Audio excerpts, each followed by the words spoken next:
Ah, parfait. On entre donc en mode isekai total, avec un brin de sérieux et un zeste d'autodérision, comme tout bon héros ou survivant de fantasy. Imagine la traversée vers un autre monde. Tu te réveilles dans un univers de fantasy. Pas un monde d'elfes mignons et de tavernes accueillantes. Non. Un monde à la Monster, brutal, logique, sans pitié, où la moindre erreur se paie d'une flèche dans la gorge ou d'un piège à mâchoire bien placé. Tu n'as ni cheat code, ni épée magique, ni bénédiction divine. Juste toi, ton cerveau et ton instinct. Mais tu veux survivre. Mieux, tu veux comprendre et t'adapter. Alors, voici ton plan. Version comment survivre et évoluer dans un isekai réaliste. Étape 1. Observation totale, le mode prédateur silencieux. Ne rien faire pendant 24 heures. Tu te réveilles, observe. Tu entends des bruits, écoute. Tu sens des odeurs étranges, analyse. Objectif, comprendre le cycle du monde. De jour comme de nuit, note ce qui bouge, ce qui chasse, ce qui fuit. Les héros de fantasy meurent presque toujours parce qu'ils croient être encore dans leur monde. Toi, tu restes humble. Tu deviens un fantôme observateur jusqu'à ce que le monde te révèle ses règles. Étape 2.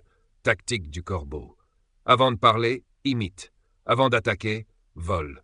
Avant de fuir, attends. Tu repères une tribu de créatures intelligentes, kobolds, gobelins, ou même humains. Tu les regardes manger, chasser, prier.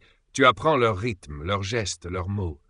Quand tu comprends assez leur langage ou leur hiérarchie, tu choisis ta stratégie. Se présenter comme un esprit errant, mystique, neutre, intrigant. Ou jouer la carte du faible utile, celui qui offre des soins, des outils ou des infos. Tu deviens utile avant d'être menaçant. Étape 3. Le feu, le couteau et le ventre. 3 priorités absolues. 1. Le feu, chaleur, défense, signal, purification. 2. Le couteau, outil, arme, symbole. 3. Le ventre, savoir digérer, filtrer, survivre. Ton premier feu sera ton premier acte magique. Ton premier repas, ton premier pacte avec ce monde. Tu trouveras vite que tout a un prix symbolique. Brûler une branche offensée, un esprit sylvestre. Boire à une source, signer un pacte tacite avec son gardien. Dans ce monde, tout acte est rituel, et toi, tu apprends à lire les signes. Étape 4, le choix du chemin.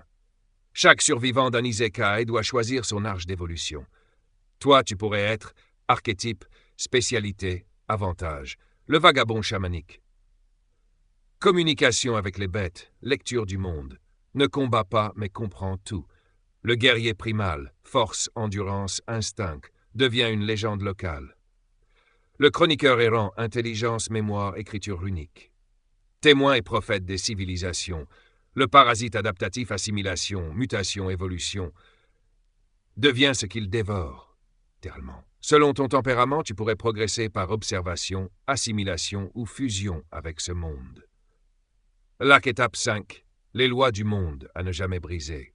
1. La peur est la seule émotion universelle. Si tu veux comprendre une créature, découvre ce qu'elle craint.